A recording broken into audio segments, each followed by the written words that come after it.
अरे चिंकी बिटिया, तुम यहाँ क्या कर रही हो?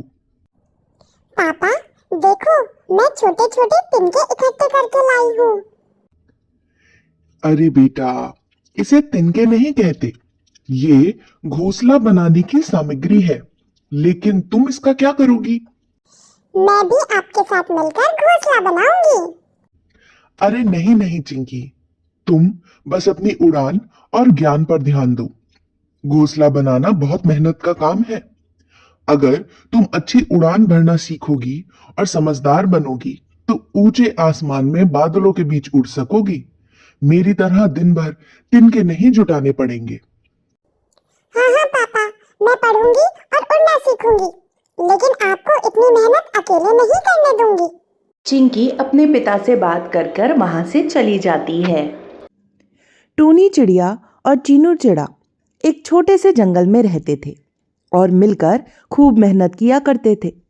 चीनू पेड़ों की टहनियों पर मजबूत घोंसले बनाता था और टूनी घर में बच्चों की देखभाल करती थी।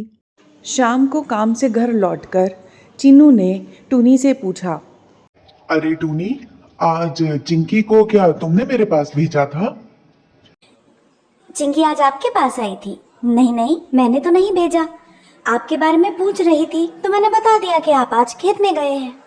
पता है तुम्हें, आज वो कुछ तिनके इकट्ठे करके लेकर आई थी और बोली कि पापा घोंसले बनाने में आज से मैं भी आपकी मदद करूंगी। अच्छा, तिनके लेकर आई थी?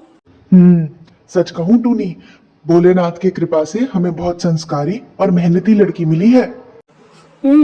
ये बात तो आप ठीक कह रहे हैं। भगवान की हम पर बहुत कृपा है। पापा देखो, मैं आपके लिए क्या लाई हूँ। माँ ने आपके लिए कुछ मीठे बेर और रस भरे जामुन भेजे हैं। अरे वाह, पहले इन्हें थोड़ा सा साफ कर ले, फिर साथ बैठकर खाएंगे। नहीं नहीं, ये तो आप ही के लिए है। मैंने तो माँ के साथ खा लिया। अच्छा, माँ के साथ खा लिया तो क्या पापा के साथ नहीं खाओगी? आओ साथ बैठते हैं। ये बताओ, माँ कहाँ है, क्या कर रही है? अरे पापा, आपको तो पता है ना, घर का काम निपटा के माँ चली गई है शिव मंदिर। आपको तो पता है कि उनका मन नहीं लगता जब तक वो भगवान के दर्शन न कर ले। हाँ हाँ, सही कह रही हूँ। अरे वाह, ये तो बहुत ही मीठे जामुन है। हाँ पापा, और ये बेर देखो, ये कितने लाल और रसीले हैं। पापा, अगर रोज ऐसे ही जामुन और बेर खाने को मिले तो?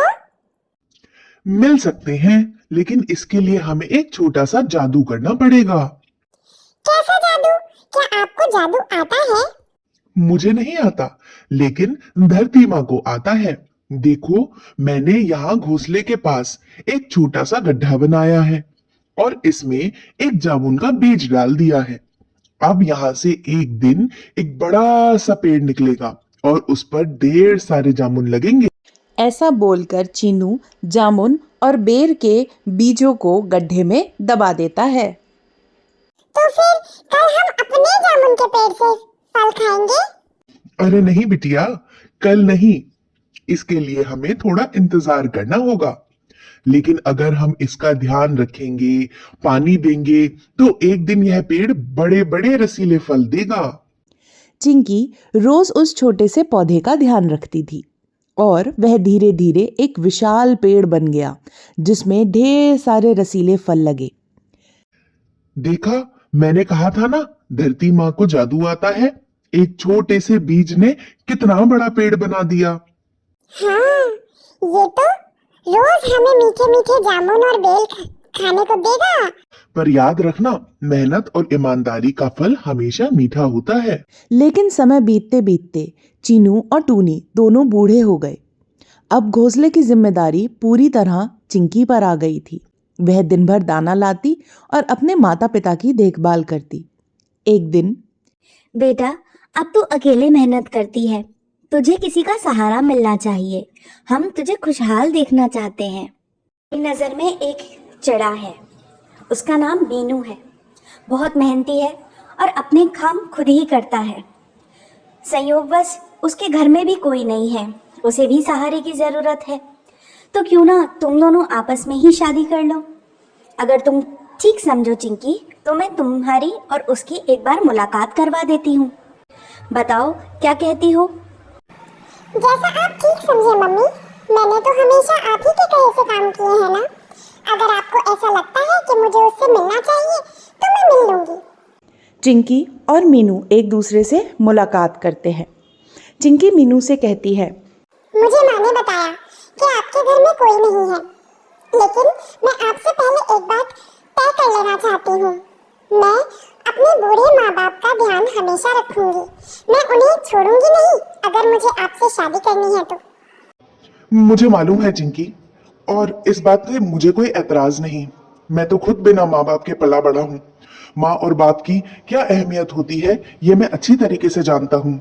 तुम चिंता मत करो, मैं भी तुम्हारे साथ उनका ख्याल रखूंगा और कोशिश करेंगे कि हम अच्छी गृहस्थी जमा सके। इसलिए चिंकी ने मीनू चिड़े से शादी कर ली। मीनू बहुत अच्छा और समझदार चिड़ा था। उसने आते ही चीनू और टूनी की देखभाल की। अब चिंकी अपने घोंसले में नए परिवार का ध्यान रखती थी और मीनू खाने का इंतजाम करता था। चिंकी ने अपने पिता चीनू की देखभाल करने में कोई कसर नहीं छोड़ी, लेकिन इतने इलाज के बाद भी उसकी हालत में कोई सुधार नहीं आया। अपने आखिरी समय में उसने चिंकी को अपने पास बुलाकर कहा, बेटी, मैं चाहता हूँ कि जब मैं यह दुनिया छोड़ूं तो मेरा अंतिम सफर इसी जामुन और बेर के पेड़ के नीचे हो। यह मेरी सबसे बड़ी निशानी है। चीनू के जाने के बाद कुछ समय बाद टूनी भी इस दुनिया से चली गई। बहुत परेशान होने के बाद किसी तरीके से चिंकी ने अपने आप को संभाला और मीनू के साथ अपने जीवन पर ध्यान दिया, मगर अंदर ही अंदर उसे अपने माता पिता की बहुत याद आया करती थी। एक समय की बात है, जंगल में बहुत सूखा पड़ा।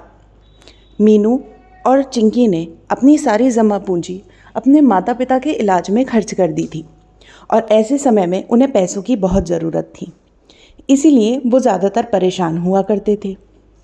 चिंकी ने मीनू से कहा, सुनिए जी, आप ये ले लीजिए। ये क्या है? ये मेरे और माँ के कुछ गहने हैं, आप इन्हें जाकर बेच आइए। इससे कुछ दिन हमारा गुजारा चल जाएगा। ये तुम कैसी बातें कर रही हो चिंकी? क्या मैं इतना गया गुजरा हूँ कि अब तुम्हारे और माँ के गहने बेचूंगा?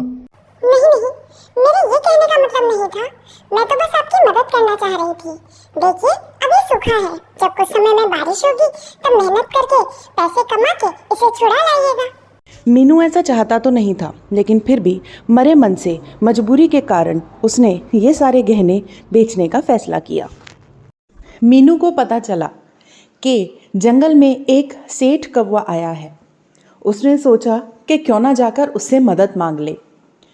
दोस्तों के सुझाने पर वो कौवे के घर जाता है और उससे कुछ पैसे चिंकी के गहनों के बदले में ले लेता है।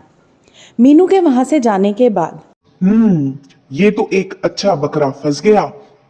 अब इस पैसे के बहाने मैं इससे और भी गहने ले लूंगा।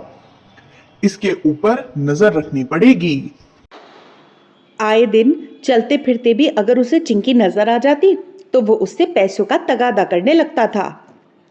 अरे, तेरे पास इतना बड़ा जामुन का पेड़ है, क्यों ना इसे काट कर बेच दे, इसे अच्छा पैसा मिल सकता है। नहीं, ये मेरे माता पिता की अच्छी निशानी है, मैं इसे नहीं काट सकती। ठीक है, अगर पैसा नहीं दिया तो मैं यह पेड़ जबरदस्ती ले लूंगा। चिंकी बहुत दुखी हो गई। वह पेड़ से लिपटकर रोने लगी। उसी रात चमत्कार हुआ। पेड़ से एक तेज रोशनी निकली और जामुन का पेड़ सोने का बन गया। जब चिंकी और मीनू उठे तो आंगन में सोने के सिक्कों का पेड़ देखकर आश्चर्यचकित रह गए। अरे चिंकी, ये पेड़ यहाँ कैसे आया? ये तो सोने के सिक्कों का पेड़ है। हाँ, आप ठीक कह रहे हैं, ये तो सोने के सिक्कों का पेड़ है। पेड़ ने चिंकी से कहा, आश्चर्यचकित मत हो चिंकी, ये पेड़ तुम्हारे पिता के प्यार की निशानी है और ये हमेशा तुम्हारा ख्याल रखेगा। पेड़ ने कहा, तुम्हारे जीवन में जब भी मुसीबत आएगी तो हम सोने के पेड़ में बदल जाएंगे और तुम हमारे फलों और पत्तियों को बेचकर अपनी मुश्किलें दूर कर सकोगी। चिंकी ने धीरे धीरे अपने सारे कर्ज उतार दिए और अपने माता पिता की दी गई सीख को हमेशा याद रखा।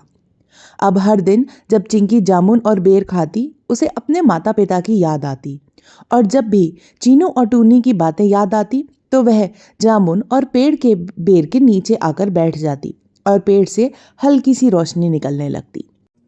इस कहानी से हमें यह सीख मिलती है कि मेहनत और ईमानदारी का फल हमेशा मीठा होता है और हमारे माता पिता की दी गई सीख हमें हमेशा सही राह पर चलने में मदद करती है।